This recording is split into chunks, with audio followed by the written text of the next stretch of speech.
there are times when we need to do acceptance in a lot of things, whether that be you're way behind on NaNoWriMo or you just need to stop fighting and just go with what the hand you're given. Just mixed metaphors, but that's the kind of day it is on I Should Be Writing Season 17, Episode 77?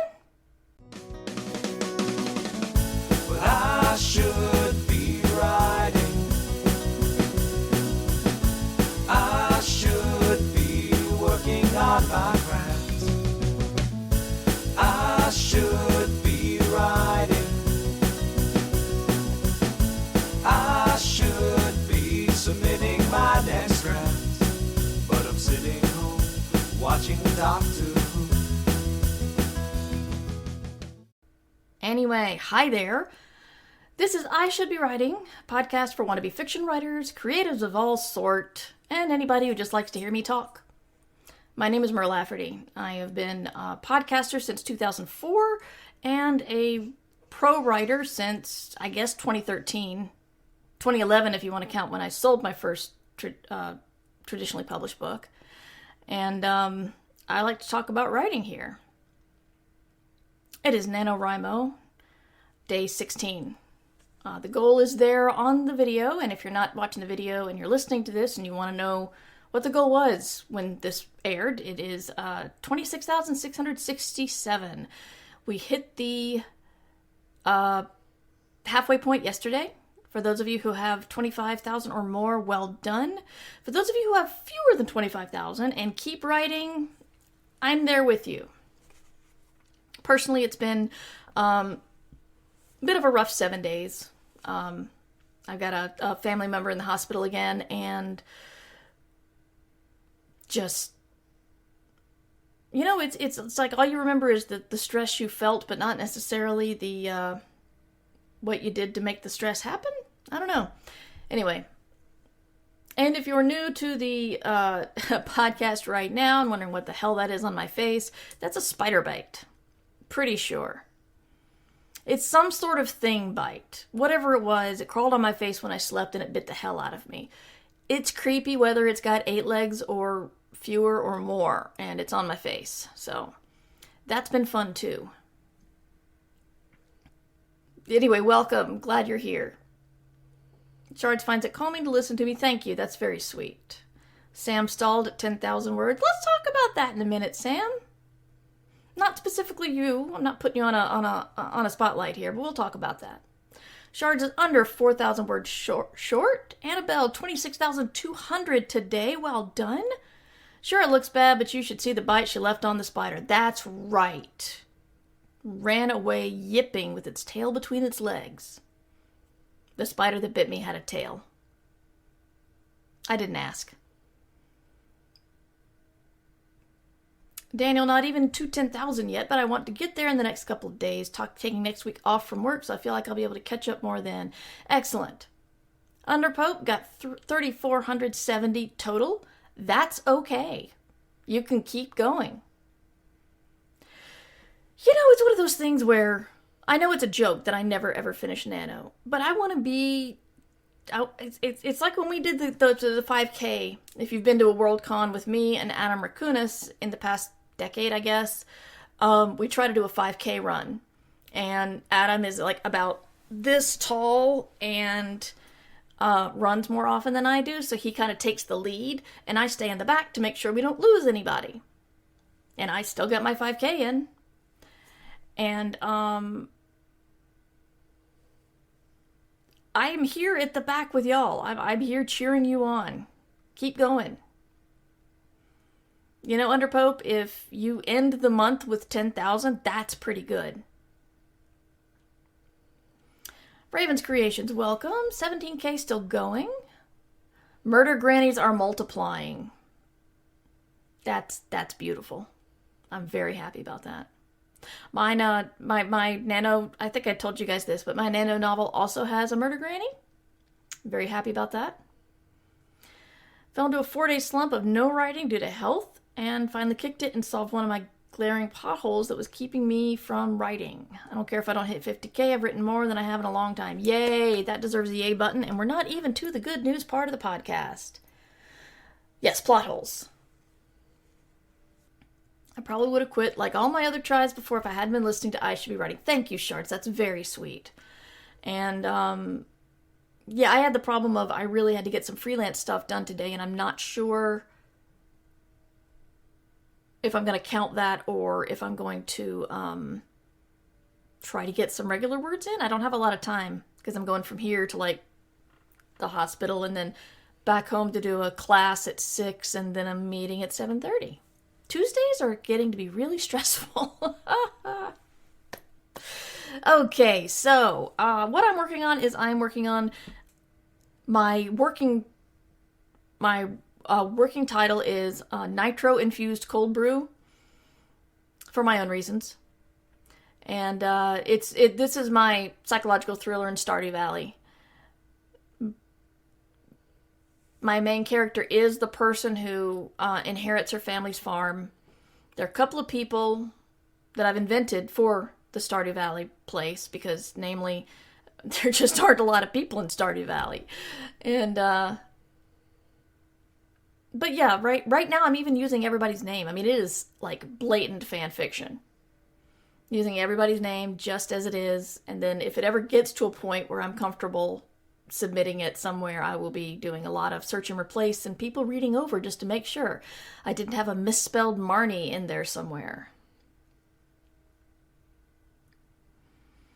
A key player died and I cannot fix it on short notice. I'm out for this year, starting over. I'm sorry, Star-Eyed Green.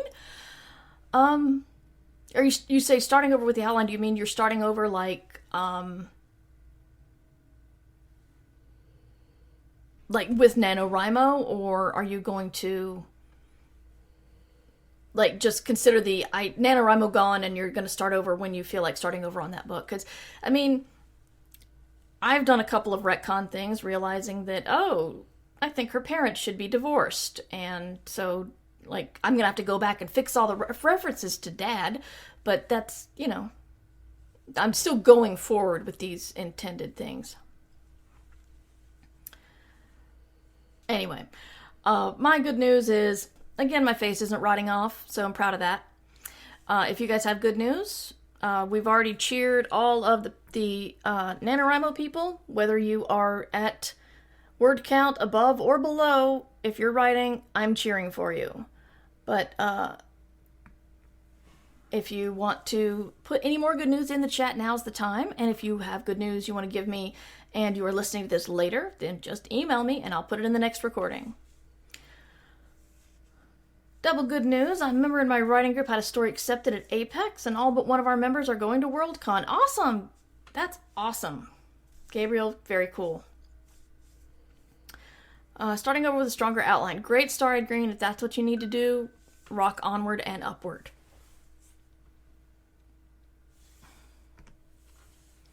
I made slightly successful marshmallows for the first time. I have never made marshmallows at all, so that's neat.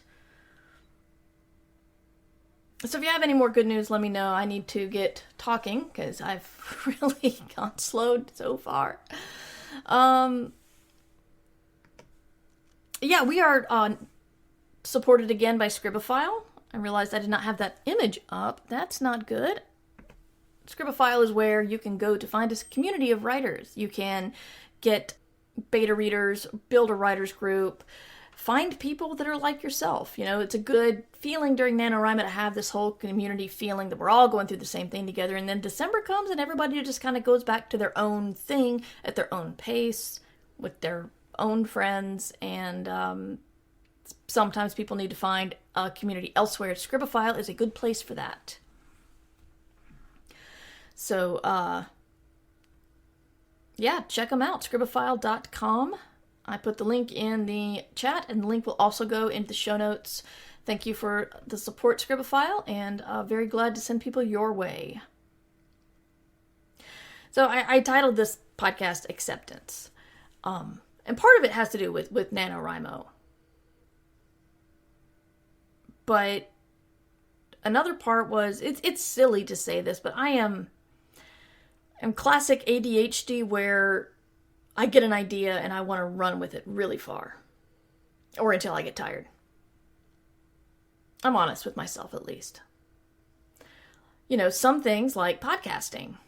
That was a whim that I had an exciting idea about, and I ran with it, and I'm still running, and it's 17 years later, so that's good.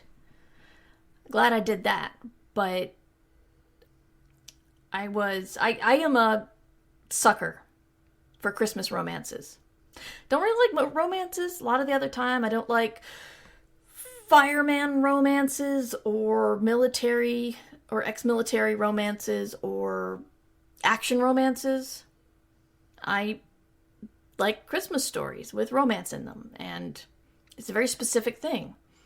And I went to Barnes & Noble before I came here to record, and suddenly, I've never seen this before, there was an end cap, and no, 2 end caps and 1 table, all with Christmas romances.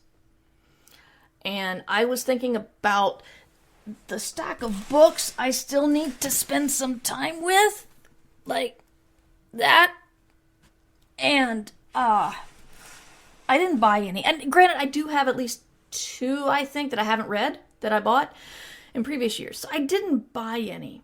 But I picked one up that looked like it was a nonfiction book about Christmas movies. And there's a podcast out there called Deck the Hallmark. And it's 3 guys who review Christmas romance movies. And they're like on podcast number 500 something. And I listened to their most recent show, and they're like going to Christmas Con in New Jersey and setting up a meetup for all their fans. And, you know, I was thinking about my really, really bad attempt last year. I don't know if the watch party factor of Twitch was still too new, or I just didn't have enough of a solid audience yet. But I tried to do a bunch of Christmas movie watching events, and complete with Christmas romance bingo cards. I was proud of the bingo cards; those were fun. But yeah, it was a failure, huge. I remember one. I think it might have been Kurt. If you're around, Kurt, you can remind me if I'm correct or incorrect. I had one person watching, and I thought, well, all right, I'm going to do this Christmas movie commentary because I have one person watching. About 20 minutes in, he told me that he was international and couldn't get the movie and just wanted to hang out and support me because I only had one person, and that was him. So that was fun. Numbers Ninja and I did, what'd we do? Anna and the Apocalypse. That was fun, but again, I think we didn't have a lot of people, and some of them were their friends from school, and they didn't want to be on camera, so their friends from school got tired of, watching me watch Anna and the Apocalypse. And Numbers Ninja, you can tell me if I'm wrong. That seems to be what I remembered. And the one that I really regret I regret that it didn't land or get, I don't think it got anybody watching. I did Emmett Otter's Jug Band Christmas watch with Grant Bachoco. Grant is a good friend of mine who started out podcasting old school, like with Radio Adventures of Dr. Floyd. And he now does like the Toily Show on TikTok and Saturday morning commercials or Saturday morning television. I forget what his what his company's called. But anyway, he's still doing really cool stuff. But he started out with Dr. Floyd, but he's a puppeteer. And he's toured with Henson doing their more adult-themed shows called Puppet Up.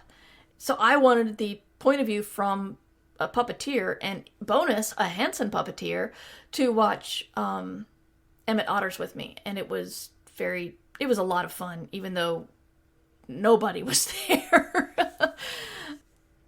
So anyway, that's a very long tangent. I don't know if I'm going to do it this year or not, because I do have more of a regular group, but I don't know how many people like that niche of stuff, or if the Amazon Prime watch party thing is still viable. I don't know.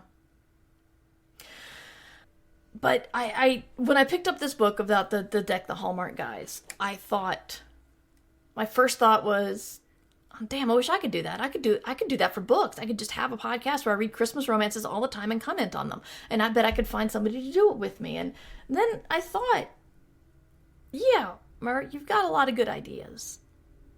And if any one of them were the only one you had, then I have confidence that I could make it a success.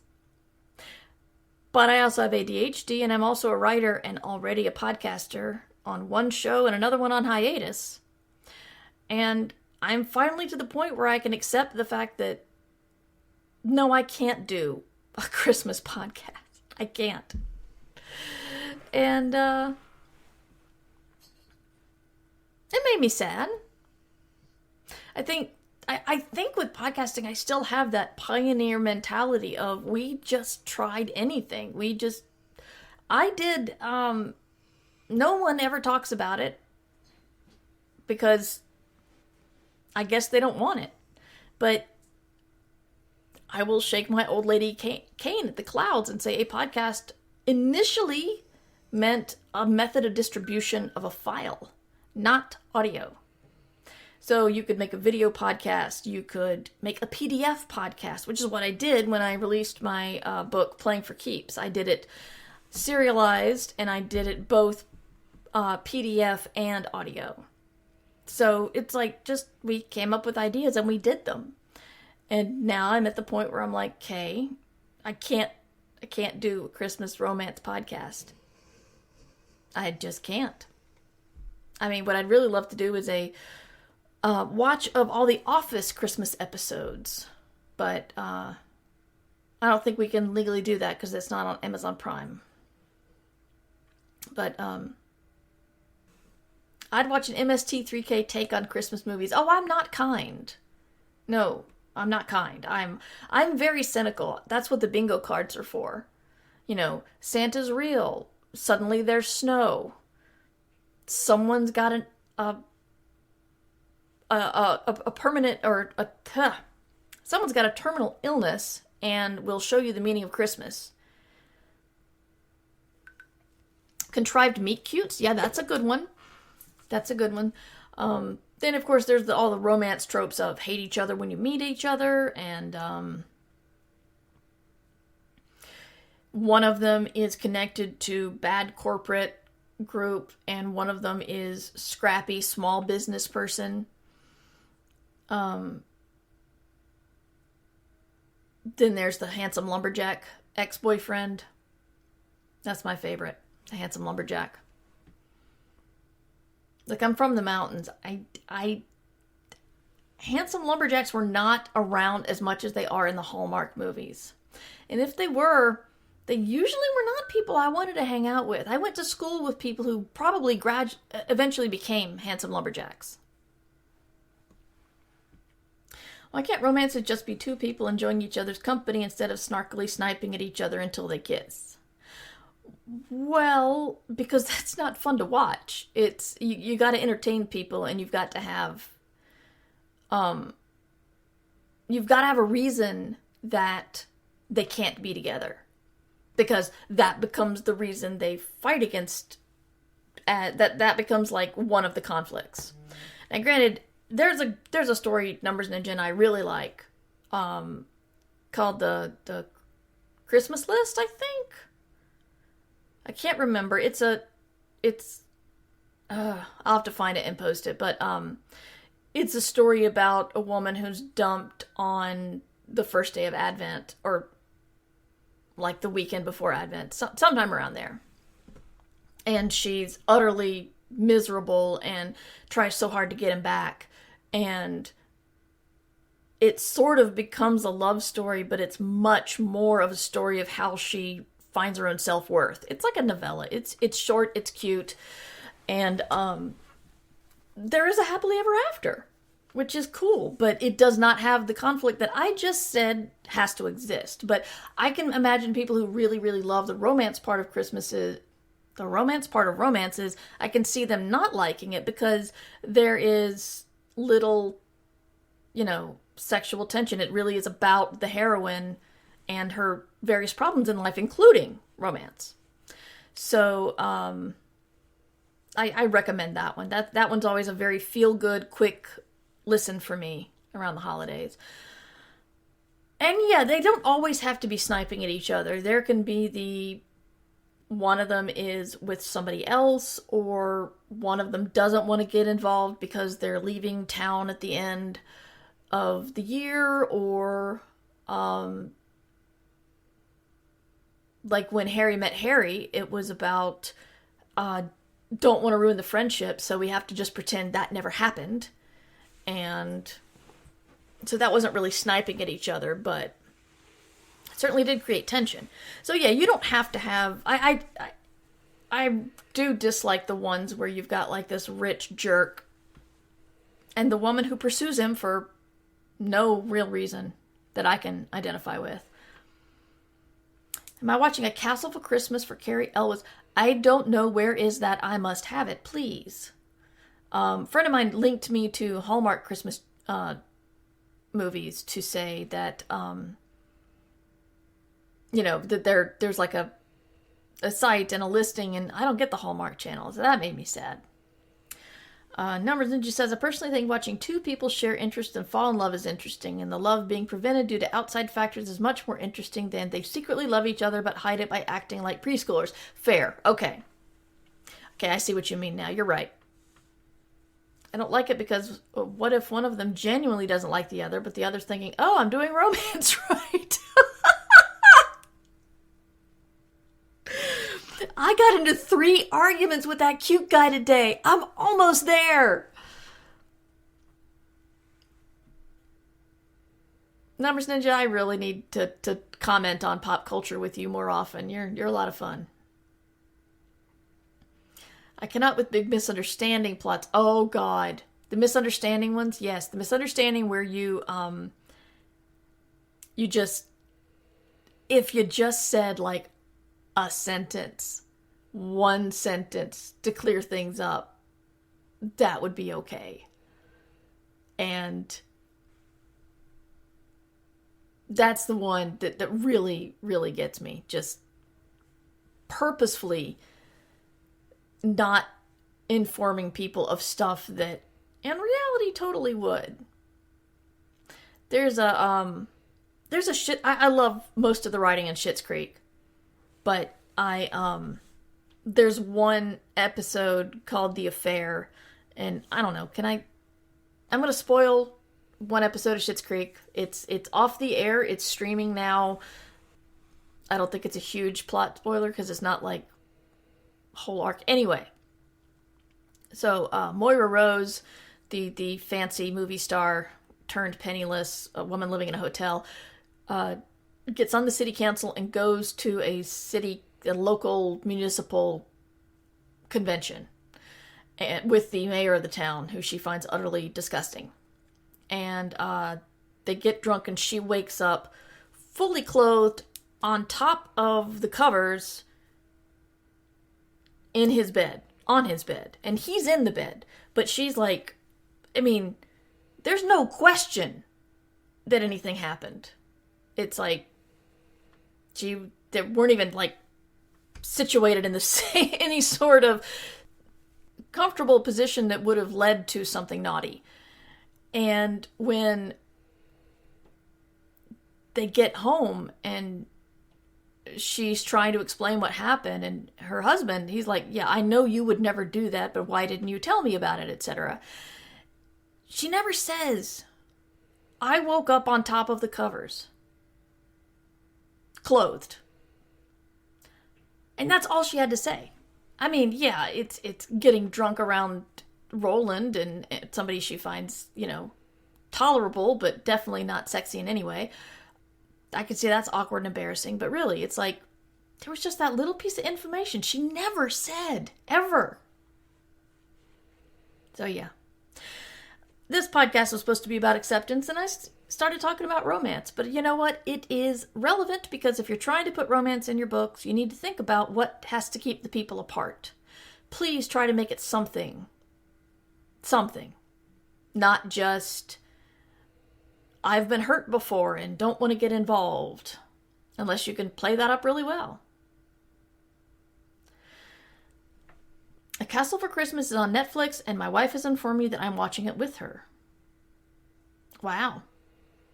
Well, that sounds like something I need to do right away, but I can't for several hours.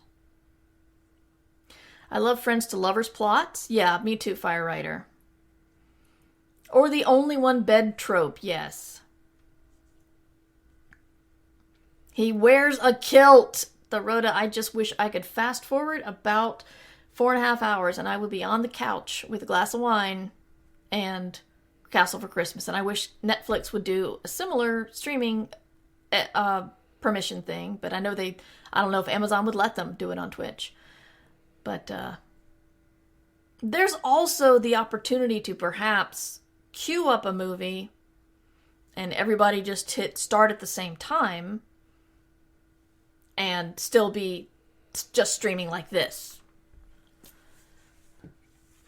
Brooke Shields and Carrie Elwes movie in Scotland? God, what more do you need? I'm going to jump to the worst possible assumption and not even try to consider other explanations. Yes. I want to watch Single all the way on Netflix. I have not paid attention to Netflix, apparently. Another gay romance? Because I was really not impressed with, what was it called last year? It had Kirsten somebody. The woman who's playing on Diana right now. And it had, speaking of Schitt's Creek, it had Daniel Levy as a literary agent who did not act like a literary agent at all. And it was a gay love story and a coming out story, kind of, because she was in love with somebody and thought that she was out, her partner was out, but she wasn't, and they went home for Christmas and she was put into the best friend position. And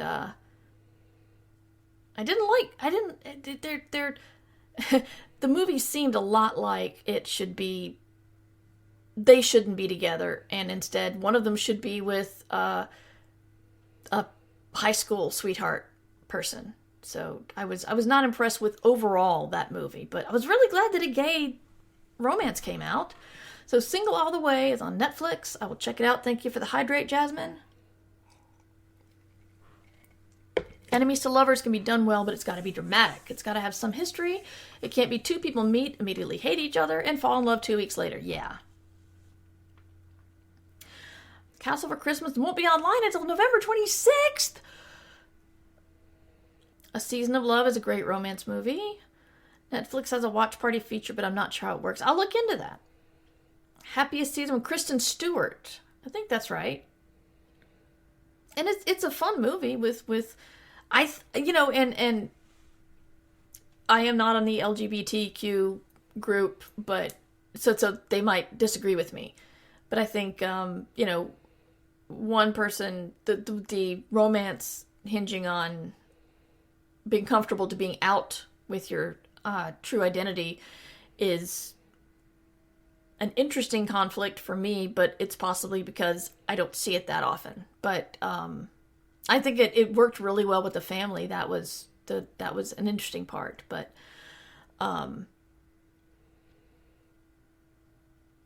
yeah. The biggest problem about all these amazing Christmas romance movies is they aren't available yet. Yes. Last year I was going to go through an intricate... That's right. I had a whole plot planned out, but it relied on Netflix because you needed to have... Because America was busy taking over small European countries that we'd never heard of by slowly marrying into those families. So you've got the Christmas Prince, I think, where the journalist falls in love with the prince, and you've got the Christmas Switch, where you've got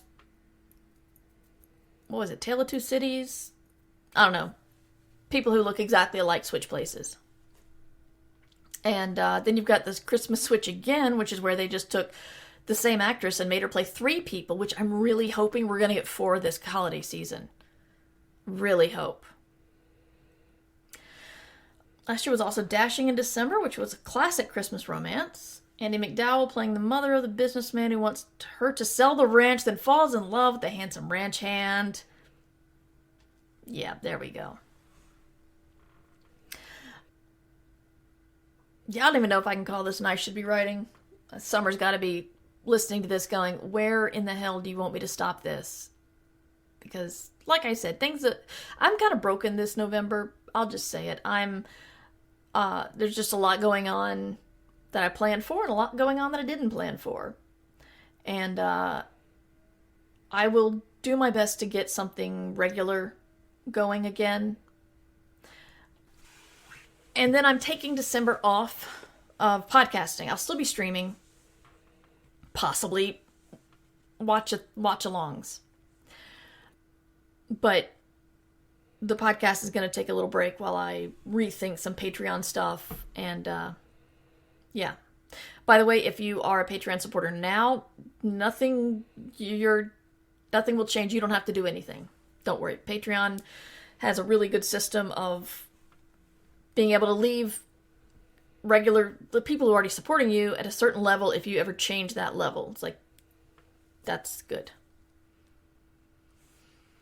Anyway, does anybody have any questions? I will go ahead and wind this down. If anybody has any questions. If you have... Right, we were going to talk about Sam's thing. Sam, what was your problem? You hit a wall. What was the wall? Help me out here. I'm looking back in the chat. But because I'm back in the chat, I don't know if you've answered me here. Dang it.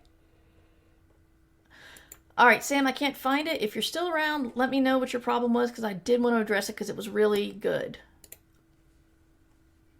And you know anybody who's lurking and doesn't feel like talking, or that's not their thing, that's cool too. I'm glad you're here. Stalled at 10K. Right. Thank you, Sam. And thank you for speaking up again, because I just want to talk about what you can do when you're stalled.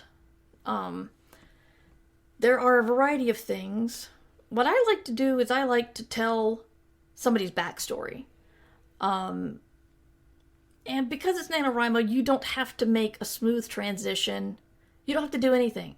Just, make a note to yourself that this is going to have to be a heavy editing place, but take some of your main characters' defining characteristics, whether they're internally, like they're a complete cheapskate, or externally, like they're afraid of cats, and tell us what created that. Tell us something about their past. Tell us who was important to them in their past.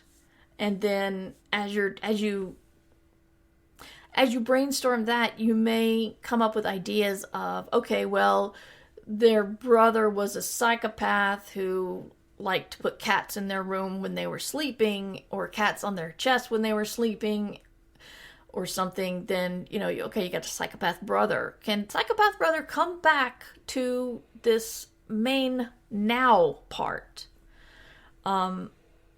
There is always what people keep helping me out with. It's very funny. I find it amusing because I had suggested it and then somebody else turned it on me, which is I'm having to write my freelance gig and NaNoWriMo, and someone's like, well, you could just take what you're writing for your freelance gig and make it a book your main character's writing, or a book your main character is reading, or something. Or it's a blog post your main character wrote. That's how you can slide current writing that's not your work in progress into your work in progress. And it may stick out like a sore thumb and you'll have to remove it in December. Or it may lead you to something else. Maybe you're just like, maybe this person is a writer. That's interesting. How would that change things? I can move forward with that. When you try to start fleshing out the past, it might make the future decisions you're trying to make easier. Yes, delve into it. Thank you. Also, Sam, you can change points of view. You can change a point of view and tell a scene you've already told from the new point of view, or you can further the story with the new point of view. I find the point of view switches help me out a lot. I had some problems with Solo in that at one point I hit this wall where I'm like, I know it's not plagiarism, but I feel like the middle grade book had already been written. The script was already done. The movie, well, I hadn't seen the movie yet, but I had to tell this story in a way that was not entirely copying two other versions of the exact same story. And I was feeling really, really adrift. And then I realized that changing a point of view and telling the same scene is completely viable. And I think people, especially in tie-in novels, giving a point of view that people aren't expecting is new and exciting. So if any of that helps, I hope so. If not, I mean, you know me, you can, if you got a question, you can email me later. Yeah, if you guys don't have any more questions, hopefully I'll see you on Thursday. We've got a guest on Thursday. I have a lot more email right now than I thought I did. Okay. Here we go. Okay, we're going to be interviewing Sarah Leahy on Thursday. She's got a cli-fi novel. I believe it's a science fiction novel that incorporates climate change and stuff. So we're going to be talking about that and hopefully maybe talk about NaNoWriMo in a more positive way. Hopefully rotten spider bite on my face will be a little bit better. You know, we just got a lot of hope going on here. Okay, little side thing about the movie tie-in novel. As I said, the middle grade was done first, and just like they told me, they told him to add scenes to the movie, add some canon stuff that will get people interested to see, you know, to imagine a richer world, especially internally to the people. And there's I believe that the monster during the Kessel Run, the middle grade book has a scene from that monster's point of view. And I was just like, I wanted to include it as well, but that was his completely only to him content. This was not like a Star Wars thing that I could have just put in mine. And I was really sad that I couldn't use it, but it was a really, really good scene. But yeah, the big tangent, sorry. But if you want to catch this podcast, then check out twitch.tv/MightyMur, Tuesdays and Thursdays, 3 p.m. Eastern Standard Time. If you want to see the blog and show notes, that's murverse.com. If you want to get what is usually a better structured podcast with all of this commentary on the tail end, you can support at patreon.com/MightyMur and get extended episodes of almost every podcast I do. So, yeah, you can support me by buying my books, supporting in Patreon or Ko-fi, or just spreading the word. That works too. Or subscribing at Twitch, you know? Yes, to those of you listening elsewhere, the word count goal for today is 26,667. My word count is like 14,900. But I'm still going. But thank you all for hanging out with me and tolerating me. And, yeah, you should be writing. I Should Be Writing is available to you under a Creative Commons Attribution Non-Commercial No Derivatives license. Theme music by John Anelio. Art by Numbers Ninja. Production by Summer Brooks. And hosting by Libsyn. Find all of this information and more at murverse.com. And remember, we can't do this without you. Thanks for your support. Well, I should be writing. I should be working on my craft. I should be writing. I should be submitting my next draft. But I'm sitting Doctor Who. Yeah, I'm sitting home watching Doctor Who.